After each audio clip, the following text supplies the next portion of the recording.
Hello, hello, hello! কেমন আছো সবাই? নমস্কার। Welcome back to Rad Moves and let's গো।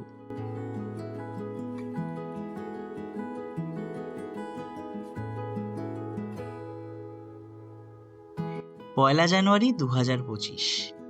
বছরটা শুরু করলাম তারাপীঠে। একটু দেরি করে উঠে বেরিয়ে পড়লাম ব্রেকফাস্টের খোঁজে। চলো দেখি কি পাওয়া যায়। চলে গেলাম ল্যাংচা মহলে। ওদের ডালের পুর দেওয়া কচুরি আর তার সাথে এই তরকারি খেতে। স্বাদটা আহামরি কিছু না হলেও মন্দ ছিল না। আর যা ভিড়!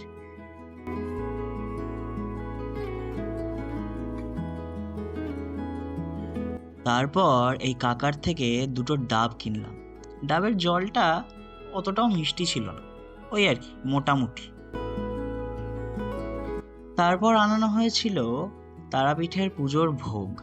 ভোগে অনেক কিছুই ছিল: পোলাও, অনেক রকমের মাছ ভাজা, অনেক রকমের সবজি ভাজা, বাঁধাকপির তরকারি, ফুলকপির তরকারি, পায়েস, চাটনি, রসগোল্লা। মা তারার নাম নিয়ে এই এত কিছু একটু একটু করে খেয়েই নিলাম তিনজনে। এবার তারাপীঠ থেকে রওনা দেওয়ার পালা। এই একটা দিন ভারী ভালো কাটালাম। রিল্যাক্স করে, মা বাবার সাথে গল্প করে, পুজো দিয়ে অনেক আনন্দ হলো। কিন্তু এবার অন্য একটা জায়গায় যাওয়ার পালা।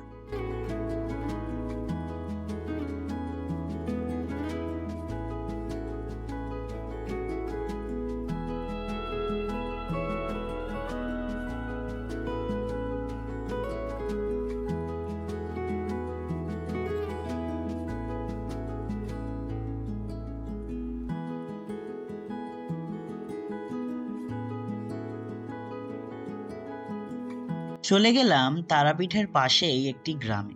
গ্রামটির নাম আটলা।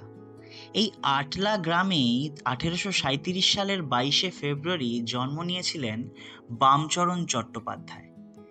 সে মা তারার সাধনায় এমন লীন হন যে পরবর্তীকালে গিয়ে তারই নাম পড়ে সাধক বামা খ্যাপা।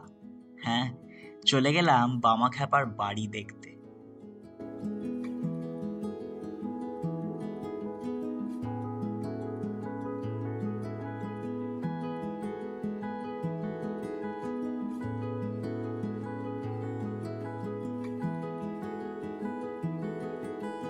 কিন্তু এখানে পৌঁছে দেখি এক অবাক কাণ্ড। একটি নয়, দুটি নয়, তিনটে বাড়ি।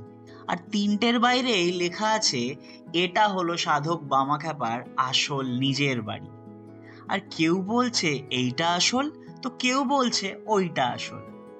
বুঝতে না পেরে আমরা তিনটে বাড়ি ঢুকেই দেখে এলাম। ভালোই লাগলো।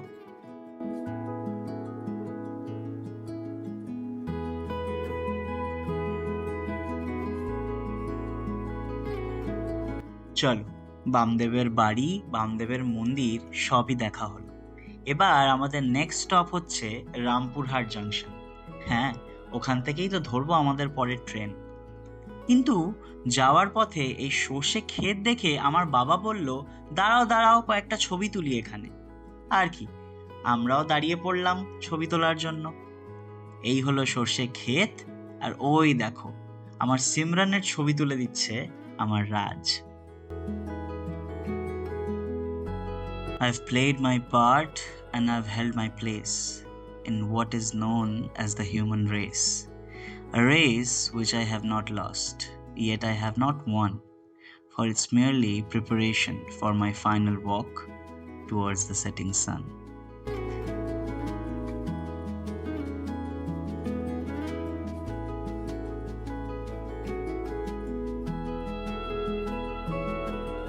আমাদের ওই ছোট্ট ফটো সেশনটা সেরে আমরা পৌঁছালাম।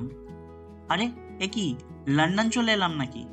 ওহ না না, টোটো কাকু রামপুরহাটেই নিয়ে এসেছে। চলো চলো, স্টেশনের ভেতরটায় ঢুকি এবার।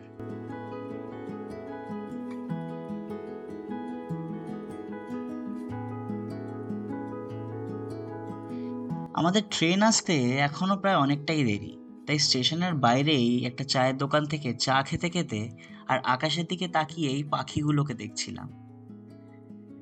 One can really never gate tired of this, তাই না?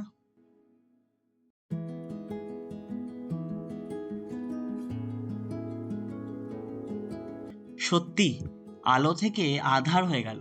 সেই কখন থেকে বসে আছি রামপুরহাট স্টেশনে।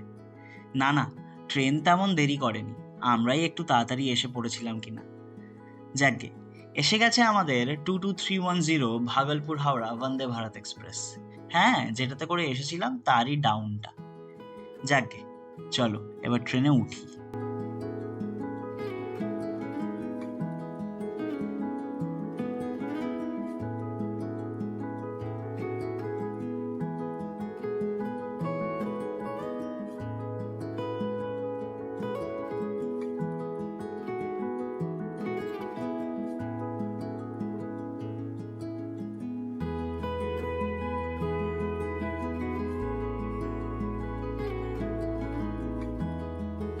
এই তো, উঠতে না উঠতেই দিয়ে দিয়েছে সন্ধেবেলার স্ন্যাক্স। এলাই ব্যাপার স্যাপার, ঝালমুড়ি, তারপর আবার নাকি পপকর্ন, ক্যারামেল পপকর্ন। ঠিক দেখছি তো, ক্যারামেল পপকর্ন। দামটা একটু বেশি পড়ে যাচ্ছে না তো? দেখে নি একটুখানি। না না, ঠিকই আছে ঠিকই আছে। আর কি দিয়েছে দেখি? এছাড়া দিয়েছে ওই একটা কফির স্যাশে। হ্যাঁ ভালোই, এটা ভালো খেতে ছিল। আর এই জুস বক্সটা, কিন্তু কফি আর জুস একসাথে কি খাওয়া যায়? যাকে, আর কি দিয়েছে? এটা ঠোঁয়ায় করে কচড়ি হবে, কচড়িই হবে। খুলে দেখি একটুখানি।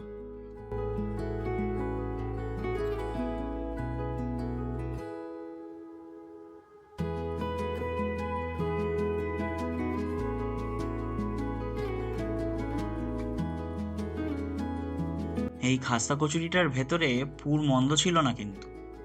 আর একটা কথা, ব্রেকফাস্টের থেকে স্ন্যাক্সটা একটু বেটার এই বন্দে ভারতে। ভালো লাগলো।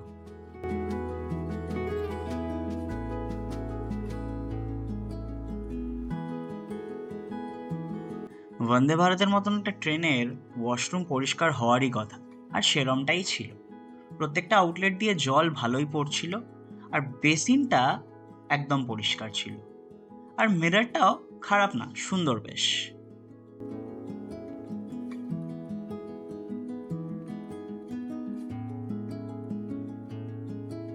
এবার আমাদের ট্রেনটি থেকে নামার পালা। কোথায়? হাওড়া না, বোলপুর। তারাপীঠ থেকে মা বাবাকে নিয়ে চলে এলাম বোলপুর শান্তিনিকেতনে। স্টেশনে নামি।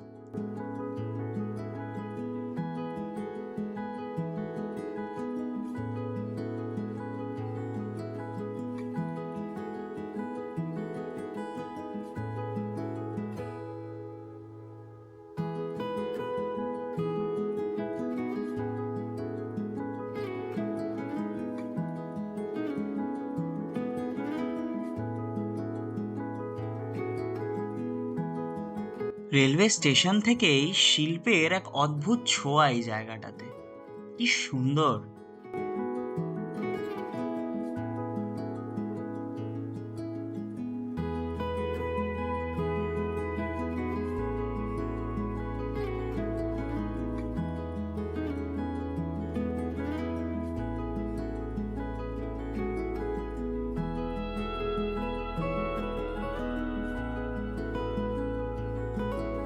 স্টেশন থেকে বেরিয়ে আমাদের হোটেলে যাওয়ার জন্য একটা অটো করলাম। অটোতে বসে মার্কেট দেখতে দেখতে যখন হোটেলের দিকে যাচ্ছি, তখন খুব ভালো লাগছিল, আনন্দ হচ্ছিল। আসলে অনেক বছর ধরেই মা বলছে এই তারাপীঠ আর বোলপুর আসবে, কিছুতেই আসা হচ্ছিল না। এই বছর ফাইনালি আসতে পেরে, মা বাবাকে নিয়ে আসতে পেরে খুব ভালো লাগছিল। একটু স্যাটিসফাইড ফিল করছিলাম, ওই আর কি।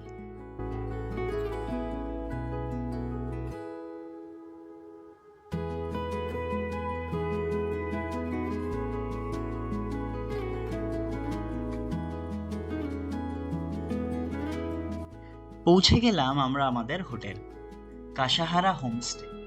কিন্তু হোমস্টেতে ঢোকার আগে বাইরেটা হচ্ছে কাসাহারা ক্যাফে। আগে ক্যাফেটা দেখিয়ে দিই।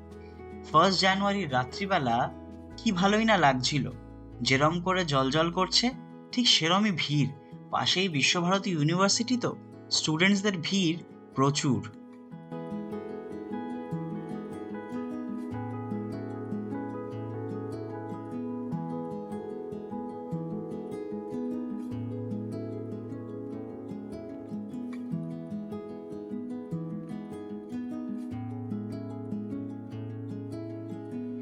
ক্যাফের পেছনটাতেই হচ্ছে এদের হোমস্টের এরিয়াটা।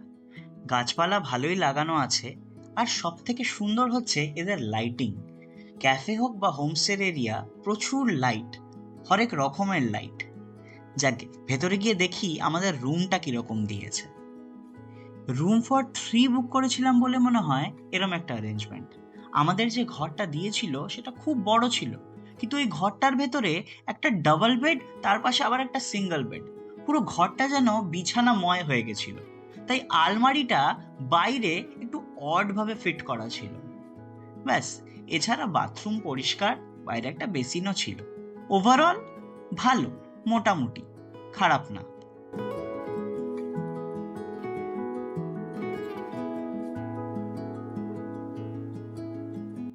বছরের প্রথম দিনটা অল্পের মধ্যে হলেও ভালোই কাটলো।